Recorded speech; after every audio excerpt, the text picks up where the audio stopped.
to our, I think, 6th lecture in the FYE, good God, time hustles us along. 6th lecture in the FYE lecture series, one announcement, and then Haley's going to talk to us for a second. The announcement is simply that there will be a round table today. Haley, on behalf of all the peer mentors and all the faculty, and you'll be hearing a lot more about this over the next few weeks, is going to talk to you about Sonoma Serves. All right, hello, if you didn't catch it, I'm Haley. I'm one of the peer mentors, and I wanted to talk to y'all about Sonoma Serves. Sonoma Serves is a community event. It's like the largest community event volunteer program that Sonoma puts on. All the clubs and organizations join in, and they go out for a day into the community around and do volunteer work. And as FYE, we signed up to be a group for all of us to go and sign up. The date is October 14th. And all of your peer mentors have a link in order to sign up. You'll go online, you'll sign up, and when you fill in the information under group, make sure you select FYE, and that'll get you to where we can all make sure we go together on Sonoma Serves and where we're going. The peer mentors will be there. We want as many of you that can go to come. So you should sign up. It's a great volunteer opportunity, and it's really fun.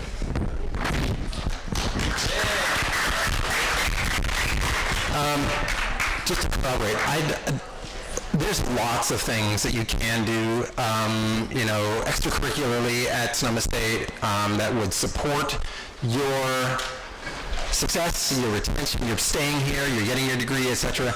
I doubt there is a single thing this term that would more cement your place here at Sonoma State than participating in Sonoma Serves. I really, really, really, really strongly hope you do.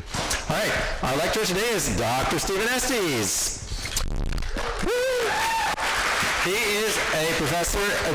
This is our second day in a series that history talks about identity. In our Department of History, Steve teaches courses in American and California history, often focusing on the 20th century and on the civil rights movement.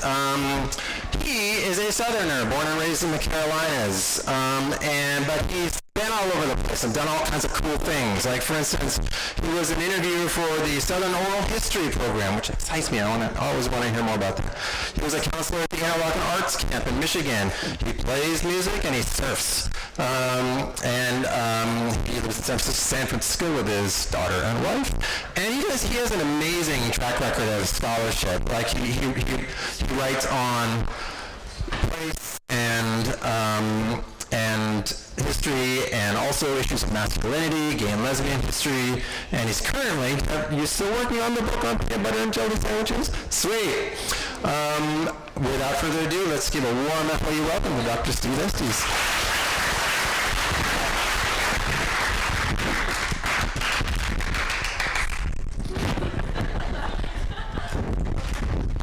Watch people do this and think I could do that real easy, and then I get up here and I F it up. But thank you, Scott, and thanks to all y'all for coming to this lecture.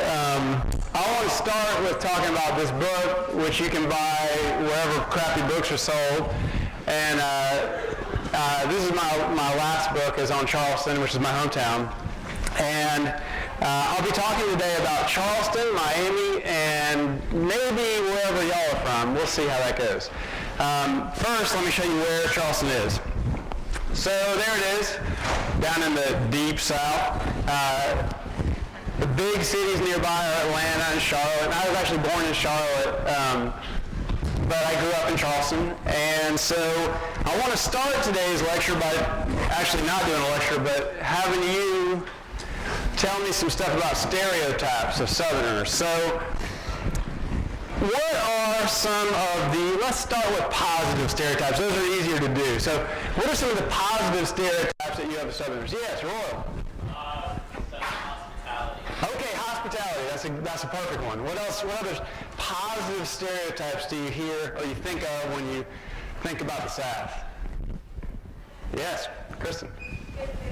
Good food, yeah. We actually are going to talk about food today, so that's good. Now, I appreciate my students volunteering, but I want to hear from some other groups in the class. So, yes. We are damn good at hunting, that's right. If it breathes, we can kill it. That's true. Okay, what else you got?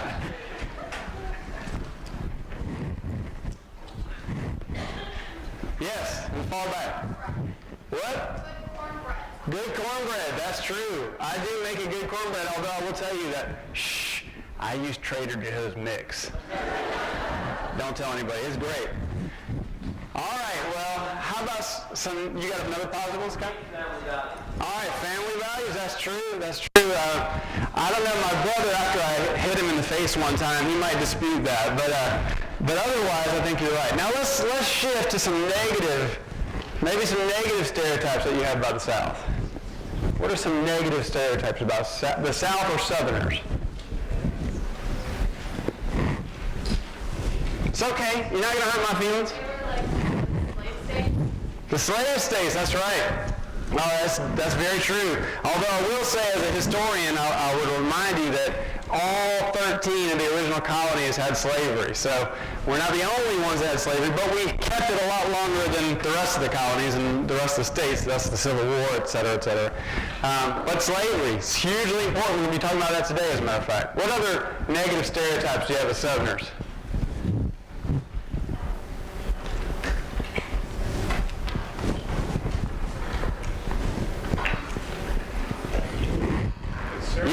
We're conservative, that's good, all right. And? We're stupid. Yeah. I'm glad somebody finally came out and said it. We've all been thinking it. We are stupid. Thank you, Sophia. Now that's going to get the ball rolling. Conservative, I don't know. That's negative, I guess, depending on your perspective. Liberal, elite. But stupid, now we're getting somewhere. Any other negative stereotypes you have of Southerners? Yes. Go ahead.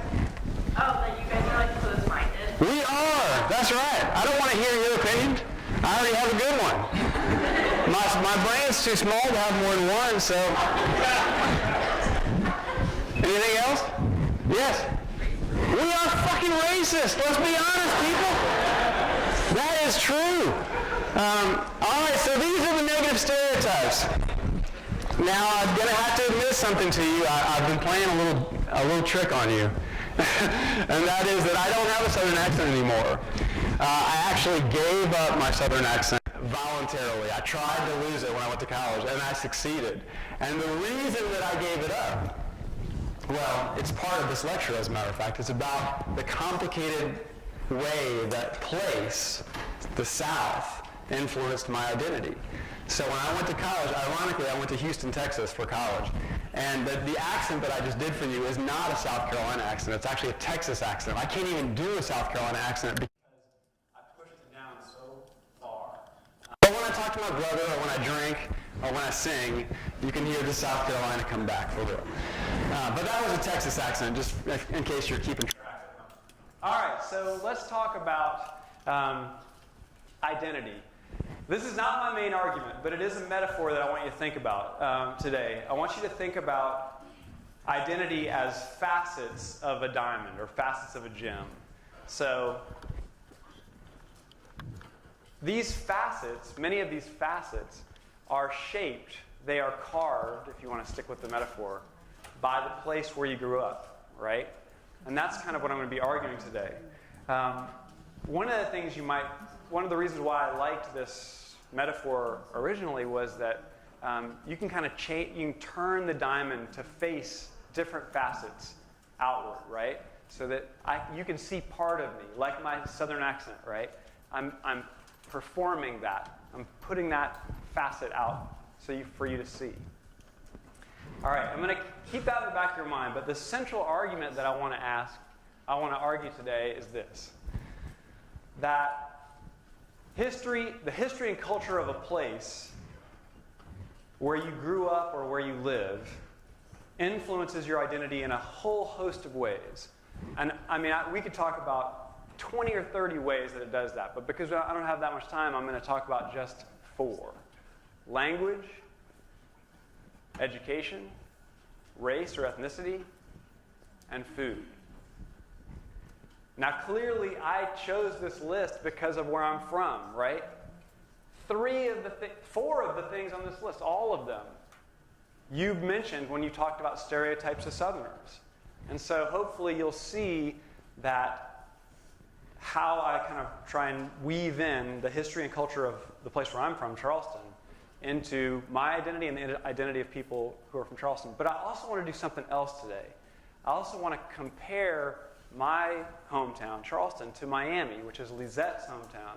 Well, it's actually Janine Capto-Crusette's hometown, right? So I'm going to be talking about the novel that you're finishing and writing about. Okay, before I talk about those 4 things, I want to give you a very quick historical background on these 2 places, Charleston and Miami. Charleston is, in many ways, still defined by the long shadow of slavery. And so I'm glad the first comment brought that up. Slavery is hugely important in defining the South and Southern identity. It's especially important in Charleston because Charleston is known by historians as the Black Ellis Island. So what is Ellis Island? It's not in Charleston. Where is Ellis Island? It's in New York, right? What is Ellis Island? Raise your hand. I'll call on you. Yeah, what is Ellis Island? That's right. In the early 20th century, a huge wave of immigrants came mostly from Europe, right, into the United States. And many of them went through Ellis Island in New York Harbor. Now, Charleston is a very different kind of Ellis Island, right? In the case of those immigrants in the early 20th century, they were coming voluntarily to this country. Obviously, slaves were not coming voluntarily to the United States. About 40% of the Africans who were brought to the United States, or what became the United States, actually, between 1700 and the Revolutionary War, which is the biggest period of slave importation in American history, went through Charleston Harbor, making it the Black Ellis Island. And in fact, it had a very strong effect on Charleston for centuries afterwards, because Charleston had a black majority population from the first decade of the 1700s all the way until the 1970s, when I was born. That's a long time. Probably the longest American city with a black majority, major, we can put major in quotes, major city with a black majority, other than maybe New Orleans. All right. So we'll talk in a second about how that affects Charleston, but let's talk about Miami history. So the history of Miami is much shorter than Charleston. Charleston is one of the oldest cities in America. Miami is one of the newest cities in America. There was a very small population in the early 20th century. It didn't really grow until after World War II. Miami's history has a different shadow. It's the shadow of the Cuban Revolution. Cuban Revolution happened in 1959 when Fidel Castro overthrew Fulgencio Batista. Fulgencio Batista was the American-backed dictator of Cuba. When he was president, Havana was like the Las Vegas of the Western Hemisphere. What happened in Havana stayed in Havana, right? People went there to gamble, drink, party, throw down. And then in 1959, the party stopped. Well, actually, it was a different party. This time it was the Communist Party, right? Castro actually wasn't originally a communist. He was a nationalist. But within a few years, he embraced the ideology of communism in large part to keep America at arm's length, to keep Americans from overthrowing his revolution. Well, what did that mean for Miami? It meant hundreds of thousands of Cubans left Havana and the rest of Cuba, and you can see how they did so. Many of them came on boats, some of them flew, and they went and they relocated. And they dramatically reshaped the population of Miami. You have nearly 1 million Cubans coming between 1960 and the present. The population of Miami, majority Latino as a result. And most of those Latinos are Cuban Americans.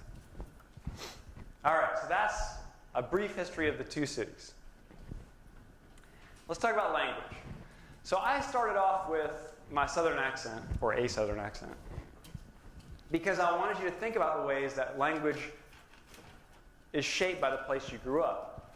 In Charleston, and more broadly in the Carolina Low Country, that's the area around Charleston, there are actually at least three distinct dialects. There's Southern, or you'd probably think of it as white Southern. There's a Gullah dialect, and then a lot of people, believe it or not, speak standard English. So, what's Gullah? Gullah is a language group and a culture. It's a hybrid of West African languages, European languages, and even a little bit of Native American languages, but mostly it's West African and European. And you can see here, these all say the same thing, basically, right? So it's kind of, you can basically tell what someone is saying when they speak Gullah. It's close enough to English, but especially if you read it. But if you hear it spoken, it's actually pretty hard. And not that many people speak Gullah anymore, but up into the late 20th century, the sea islands on the coasts of the Carolinas were really isolated. They didn't even have bridges. So you had to take a ferry to these islands, which meant that the language stayed pretty similar to how it had been in the 19th and even 18th century. So you had this time capsule of language. But that language began to bleed out as soon as the bridges were created. So my grandparents actually, who were white, shocker, could understand and even speak Gullah. And that influenced the way they spoke. When my grandmother spoke, she sounded like she had a Caribbean accent. She had a kind of weird hybrid Southern and Caribbean accent. And that's because of the influence of Gullah. So these languages, these different dialects, they intersect with one another, and they are very place-bound. They influence the way you talk, influences the way you think. And that, therefore, it influences your identity. All right. Now, I intentionally use the word y'all in the introduction. And I actually do use that word. But I wanted to ask you, how many of you use the word y'all naturally? Raise your hand. Okay, wow, a lot of you. Really? Naturally? Okay, all right. Where are you from? East Bay. Okay, good. Who else uses it? Where are you from? Gilroy. All right, now we're getting closer. Where are you from? Roseville. Okay, and let's do one more. Massachusetts. I don't believe you. You're messing with my theory. All right. Well, so the reason that Californians use the word y'all, one reason I should say, especially in the East Bay or the Central Valley, is because of the Okie migration in the 1930s. A lot of Southerners moved from the South because there were no jobs and there was a Dust Bowl happening, to California where there were jobs and there was no Dust Bowl. And guess what? They ended up in the Central Valley and the East Bay. And so your grandparents, or actually probably your great-grandparents, depending on how old your grandparents and great-grandparents are, they may have used y'all, they may have told your parents y'all, and then they told you y'all, right? So that's one reason why you actually do see it out here. You see a little bit of kind of funny shading, especially right there around Bakersfield. Bakersfield is probably the center of that Okie culture in California even today. But it is fading out, and you can see it fading out because California is mostly pink. Now, you can see in South Carolina it's straight up green. I want to point out Massachusetts, ain't no green up there. But interestingly enough, there's some pink down here in Miami, right? Why might Miami folks who are from the South, why might they not say y'all? What do you think?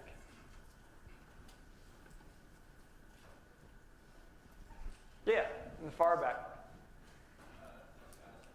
To disguise themselves. Well, they may be like me. They're ashamed of their Southern heritage. Okay, that's possible. Yeah, sure. Why else? They're Cuban. Okay, so Cuban Americans might be less likely to see themselves as Southern, or they've learned English, or they've spoken English. If they're Cuban Americans like Janine Capua-Crusette, they've basically spoken English their whole life, right? But they learn probably standard English, and they speak standard English probably with a Spanish accent, right? There's one other reason that Miamians don't use the word y'all, and it's related to where you're from. Because they're retirees from the north. They're Yankees. And so they're actually from where Sandra's from. The New York area, New Jersey. It's when you get old, and I'm not that old, but I'm getting there, you don't want to be cold all the time. So you fly like a snowbird down to here, into Miami, and then you buy a condo, and then bada bing, bada bang, bada boom. That's what they say, right? You just live, you move to Miami. So that's why they don't say y'all in Miami. All right, I want to talk a little bit about Capo Cruset's book, because a lot of you have to write a paper on this book. And if you think about it, the paper that you're writing is half an identity paper and half literary criticism. So you have to pull quotes from the book to support your argument. I'm going to do that today. I'm going to try and pull quotes from the book to support my argument that place influences identity. So one of the phrases that struck me in the book is that Lisette talks about her Miami vocabulary. These are words and phrases that she uses in Miami that when she gets to Rawlings, she's like, whoa, you can't use those words and phrases anymore. And so there are a couple of quotes I want to pull out that kind of show the way that Lisette is starting to disconnect from her Miami vocabulary or get rid of her Miami vocabulary. The first one is Lisette's mom. When Lisette is talking to her mom and lady, she says, oh, I'm really struggling with English. And Lisette's mom says, why? You already speak English. Great English. If anything, you should be taking Spanish. So I like this quote for a couple reasons. Actually, 3 reasons. First, the quote suggests that that Lisette is learning a new language. And that is not English. The language is academic speaking and writing. And the reason that she's having trouble with English is not that she can't speak English. It's because she has to learn a new way of conveying her thoughts that is acceptable in an academic setting. She needs to learn how to make an argument, right? An original argument. And so she's struggling with that. The second reason why I like this quote is that it shows how Lisette's mom doesn't really understand academic language. She doesn't even understand that English is a subject. Now, to be honest with you, I don't really believe Capo Cruset's here. I think Lisette's mom would know that English is a subject. You all had to take English in high school, so she knows that English is actually the study of literature. But for the purpose of the book, whatever. I'll suspend that disbelief. And then I guess the other reason that I think that this is important is that Lisette's mom wishes that she spoke Spanish better. And so she wishes that she still had that Cuban identity that is attached to the language of her homeland. But it's not really her homeland. Miami is her home. America is her home. All right, the next scene is one of my favorite scenes in the book because it uses the word irregardless, which I hear all the time. Okay, first, irregardless is not a word, right? But it's a word that you hear in pop culture everywhere. And so as soon as Lisette gets to Rawlings, the first time she writes irregardless on a paper, it gets circled in red. Right? Bad. Don't use that. That's part of her Miami vocabulary. It's part of not standard English, right? So this is how Lisette puts it. It had taken exactly one big red oval around irregardless in an early paper in biology for me to leave that word behind, sequestering it, which is actually a really great academic word, which means putting it aside for good to my Miami vocabulary. I slid a step away from this cousin, impressed with myself, hearing how stupid that word sounded in someone else's mouth. So Lisette is taking on this new identity, and it's not necessarily a positive identity. It's a snobby identity, right? She's looking down on her cousin because her cousin uses this word. But it's her way of assimilating into the Rawlings identity, college identity. All right, let's talk a little bit about education. So let me back up, actually. When I ask you where you went to high school, what can I tell about you if I'm from the same hometown that you're from? What kinds of things do I know right away if I'm from your hometown when I ask you where you went to high school? What do you think? Yeah? Socioeconomic class. Whoa, socioeconomic class. Yes, that's right. Why would I know that? Because certain schools get branded like the rich school or the poor school. Right. Why do schools get branded like that? Because maybe they have like better academics, like better test scores. Okay, they could have better test scores. I would say that the cart is coming before the horse there. But you're right. They have better test scores because maybe the socioeconomic class of the students is better, right? Students have more support at home. They can get tutors, all that stuff. Then the property taxes that go to fund that school tend to be more, right? So yeah, so that you can tell basically someone's socioeconomic class. Can you tell race sometimes or ethnicity from where they went to school, right? Yeah, so I didn't want to put this quote up because this quote, these things that you're telling me are the things that Lisette learns when she goes to college, right? So where did you go to high school? I didn't know that this question, when you're from Miami after you've both left it, was a shortcut to finding out which version of the city raised me. That is, I'm from Charleston, but which Charleston am I from? Lisette's from Miami, but which Miami is she from, right? So then Lisette meets another Cuban-American kid from Miami at Rawlings. She meets him, if I remember correctly, at a kind of diversity workshop, which she's forced to go to. Classic. And his name is Ruben, and she says, and here's how she describes it. His name is Ruben, and he said, from Miami. I almost pissed myself with happiness until I said, where in Miami? And he said, a park called Kendall. And I said, that's not Miami. And he said, how do you know? And I told him I was from Hialeah and just graduated from Hialeah Lakes High. He said, oh, and pointed to himself and shrugged and added, private school. And then turned his back to me, right? So exactly as you said, right, where he went to high school, where she went to high school tells a lot about their socioeconomic class. I'm going to do something really quickly, and that is I'm going to try and do a literary criticism that's not just pulling quotes from a book. There's a style of literary criticism called the new historicism. It's not new anymore, but basically the idea is you tell about the history of a novel to understand that novel better. So because this novel is based on Janine Capot-Crousset's life, I thought, hey, I bet I can find out the demographics of her school. And sure enough, I did.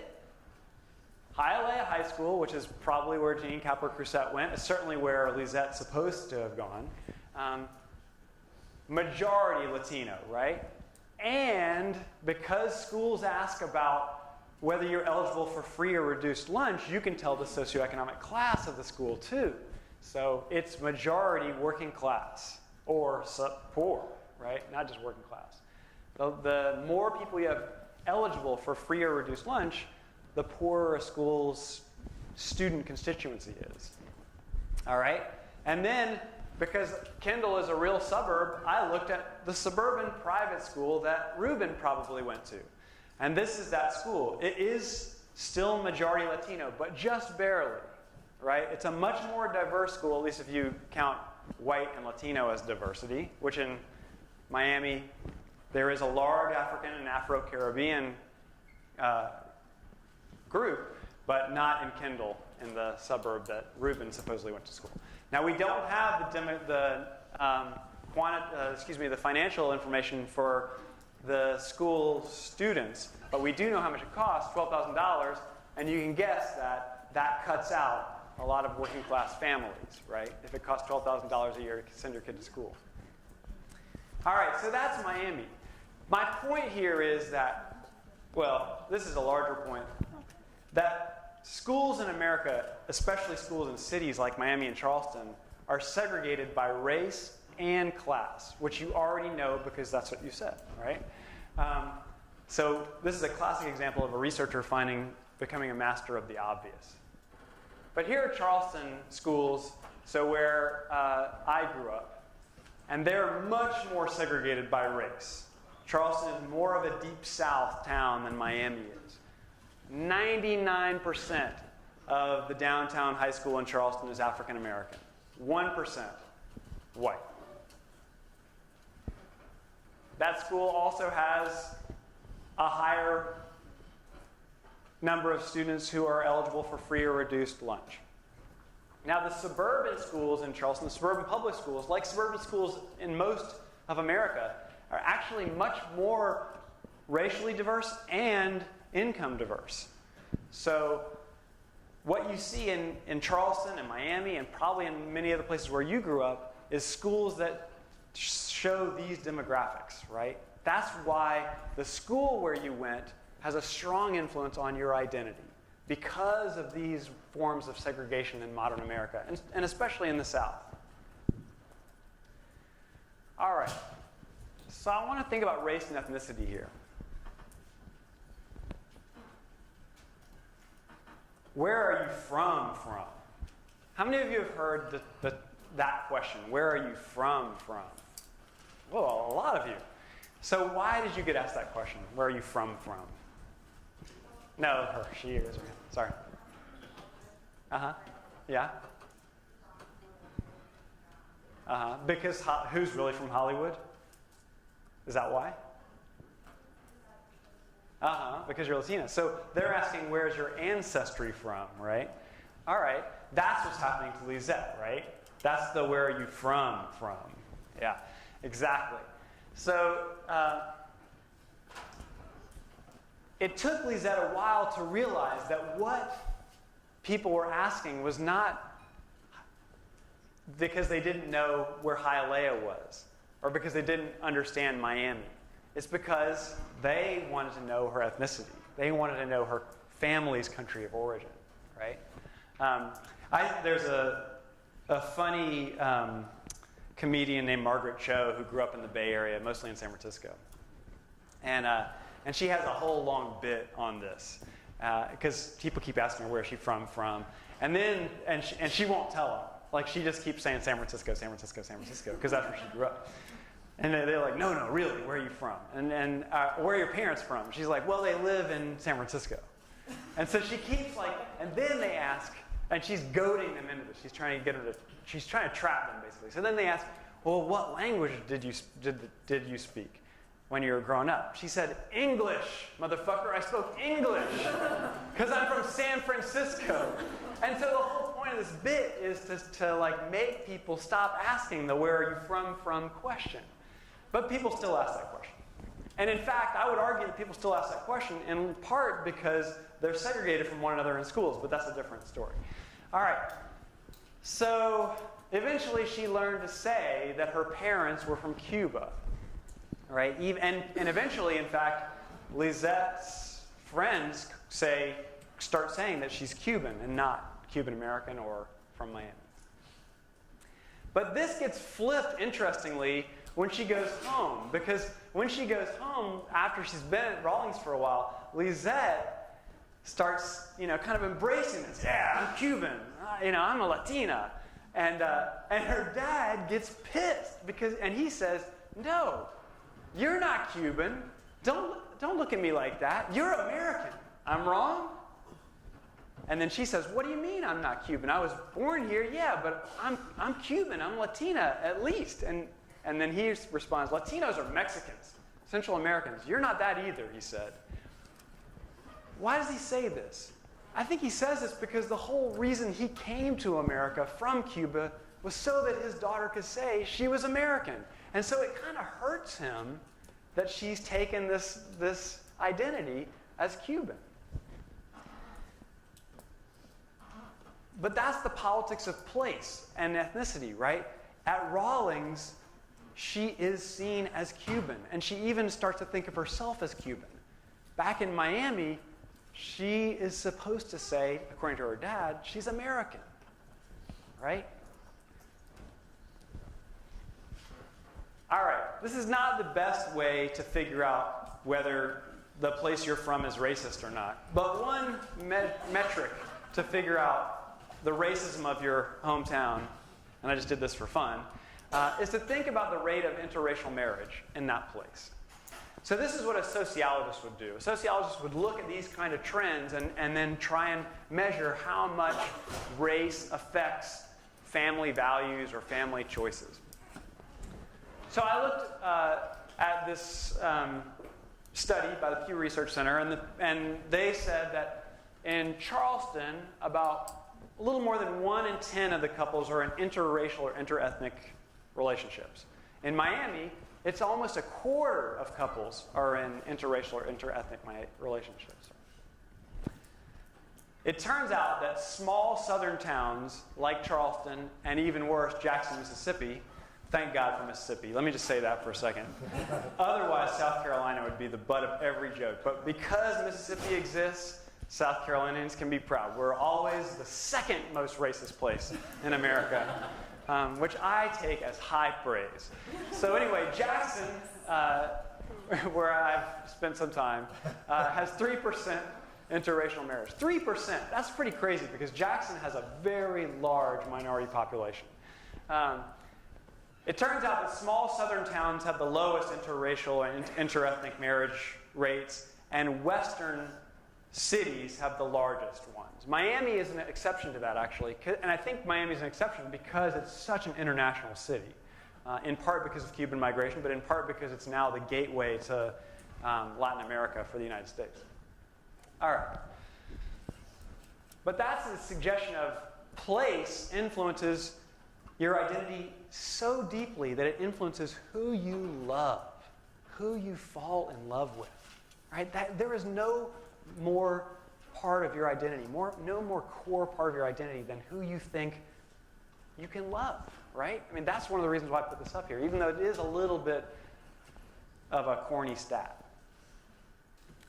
All right, I want to talk about food for most of the rest of the time because you're probably getting hungry, and I figure this will maybe reel you back in. So food is the last and maybe the strongest way that place influences where your identity. I want to ask you to raise your hands. How many of you miss a certain food from home? Pretty much everybody. Not you. Okay. I want to not to focus on you or anything. All right. Why don't you think you miss food from home? I mean, now, my mom was a shitty cook. All right. So that could be part. Maybe your mom or your dad are really bad cooks, right? No, they're good. Oh, they're good cooks. Okay. But. Oh, okay. The calf, right? I actually I've never eaten at the cafeteria here. I know. I'm not gonna. I'm trying. I've worked here for 15 years, and I take it as a point of pride that I've never eaten there. Now I've eaten at Lobo's, so I know.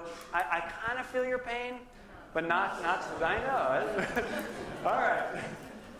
Well, most of us have some dish that we really miss from home. And I bet if I gave you 5 minutes and didn't put you on the spot in front of 200 of your closest friends, you could probably come up with one.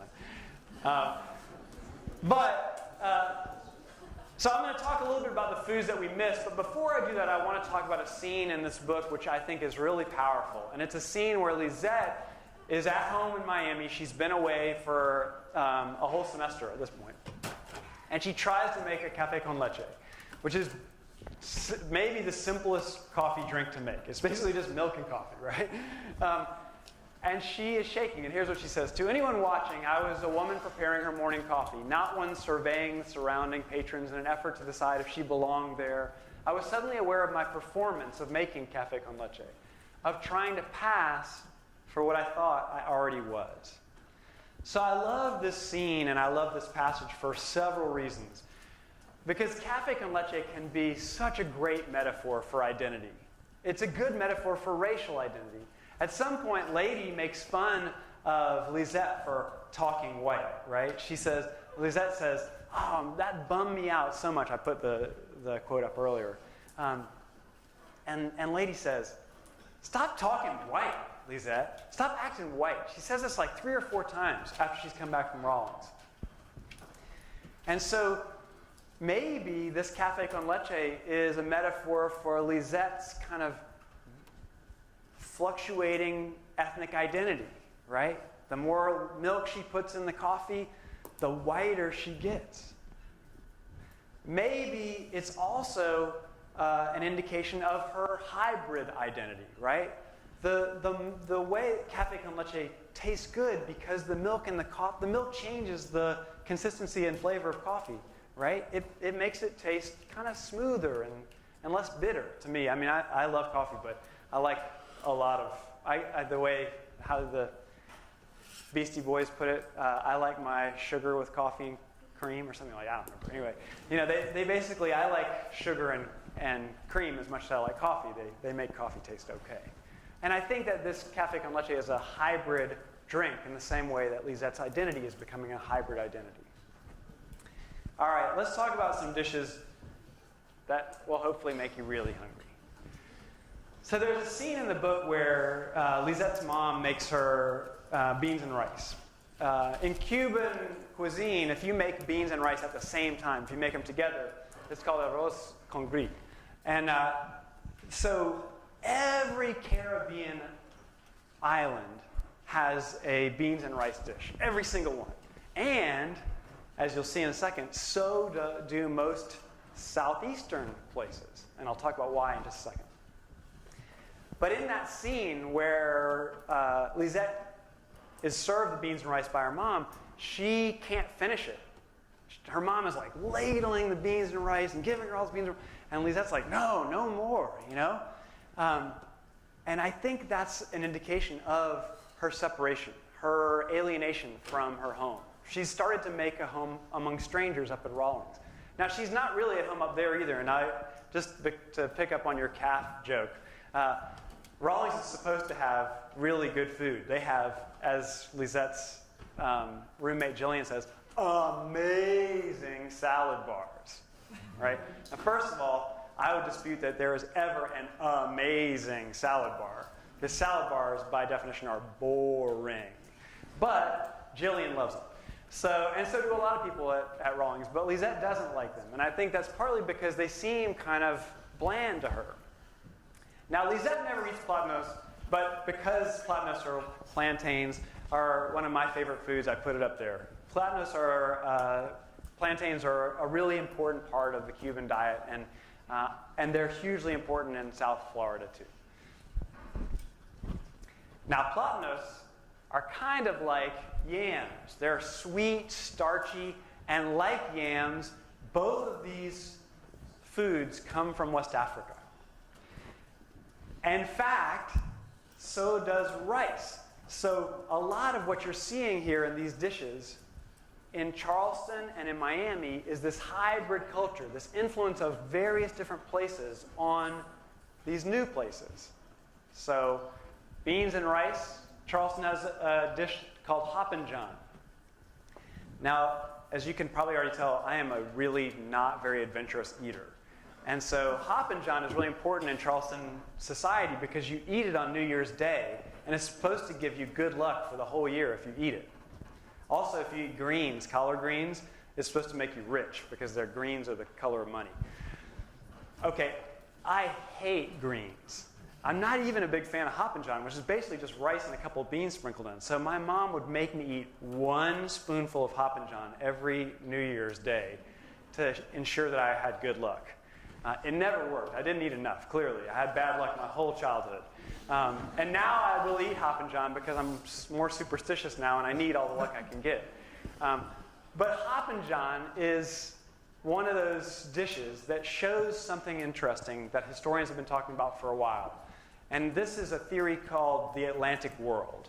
Food is a strand of a web that connects West Africa, the Caribbean, the southeastern United States, and Europe. And so when you see beans and rice in all those places, what you're seeing is this web of cultural and economic interactions that created identity.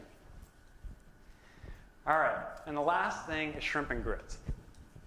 Okay, I'm going to do something which is kind of lame before I conclude, and that is read from my own book.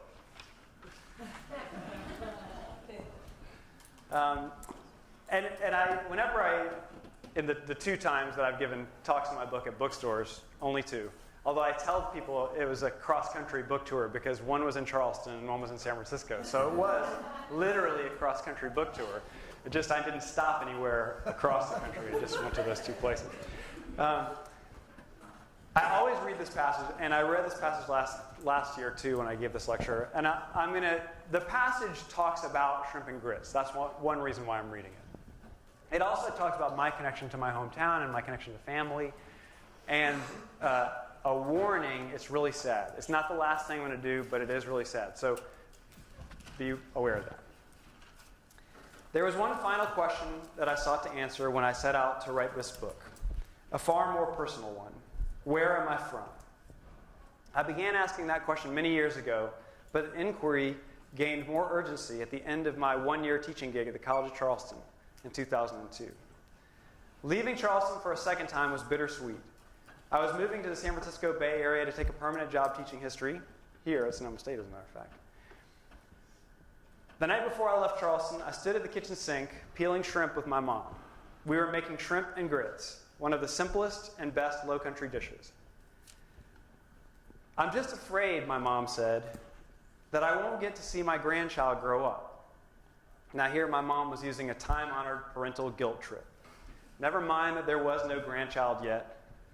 The grits boiled, the shrimp cooked, and I stewed.